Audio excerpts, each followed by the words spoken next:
আসসালামু আলাইকুম, সবাই কেমন আছেন? আমি আলহামদুলিল্লাহ ভালোই আছি। আজকে আমি আপনাদের সাথে শেয়ার করব যে আমি কিভাবে চিংড়ির বালা চাও ভর্তা করলাম। তো আমি এই বালাও চাউটা ইয়ার থেকে নিয়ে আসছি, চট্টগ্রাম থেকে নিয়ে আসছি। আমি চট্টগ্রাম গেছিলাম, তো ওখান থেকে আমি বালা চাউটা নিয়ে আসছি।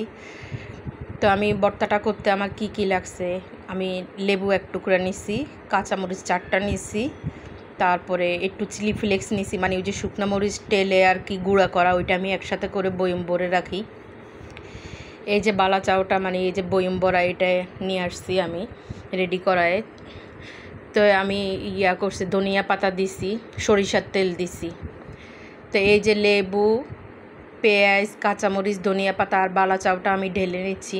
আর আমি শুকনা মরিচ দিছি, প্রথমে লই নেই পরে লইছি আর কি শুকনা মরিচের মরিচ টালাটা, তারপর আবার সর্ষের তেলও দিছি। তো আমি সবগুলো একসাথে মানে মাখিয়ে নিব সুন্দরভাবে। আমার ভিডিওটা কেমন লাগলো কমেন্টের মাধ্যমে জানাবেন। আমার ইউটিউব চ্যানেলটা সাবস্ক্রাইব করে দিবেন। আমার ইউটিউব চ্যানেলের নাম শাহানার রান্নাঘর। ফেসবুক পেজে লাইক কমেন্ট শেয়ার করবেন।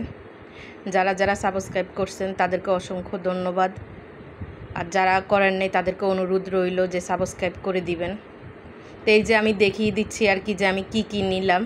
চিলি ফ্লেক্সও দিছি আর কি পরে, প্রথমে লই নেই। তো এবার আমি পেঁয়াজের মধ্যে একটু লবণ দিয়ে দিব, লবণ দিয়ে তারপর পেঁয়াজটাকে আমি ভালোভাবে মাখিয়ে নিব। এই যে এই পেঁয়াজের মধ্যে আমি লবণ দিব, লবণ দিয়ে তারপর আমি ভালোভাবে মাখিয়ে নিব। আমি মানে আমার মতো করে আর কি ভর্তাটা করলাম আর কি হাতে মাখায়। এবার কাঁচামরিচ একসাথে দিয়ে তারপর ধনিয়া পাতা দিয়ে এবার মাখিয়ে নিলাম। তারপরে আমি লেবুর রসাটা দিব। এই যে বালা চাউটা মাখাইতেছি, তারপর আমি লেবুর রসাটা দিয়ে দিব।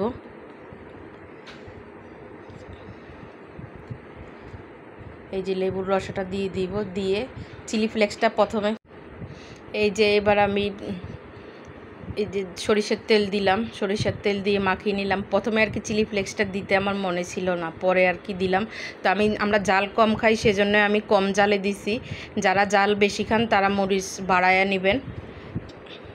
আমি এখানে কাঁচামরিচও ব্যবহার করছি, তারপরে ওই যে শুকনা মরিচটা টালা শুকনা মরিচ আর কি ওইটাও দিছি আর কি। লেবুর রসাটা দেওয়াতে আরও বেশি ভালো লাগছে আর কি খেতে। এবার আমি এই যে চিলি ফ্লেক্সটা দিয়ে দিছি, এটা আমি টেলে হাতে মানে আমি করে নিছি বাইঙ্গা, তারপর বইমে ভরে রাখছি। এটা এই যে একসাথে এরকম চিংড়ি শুকনা মরিচ টেলে বইমে ভরে রাখলে অনেক দিন যাবৎ খাওয়া যায় সুন্দর, প্রতিদিন আর টালার ঝামেলা থাকে না। এই যে আমার বালা চাউটা হয়ে গেছে। তো এই যে কেমন লাগলো কমেন্টের মাধ্যমে জানাবেন। সবাই ভালো থাকবেন, সুস্থ থাকবেন। এই যে এটার মধ্যে আমি এই যে সবগুলি বালা চাউ নিতেছি, দেখতেই কিন্তু অনেক সুন্দর লাগতেছে বালা চাউটা।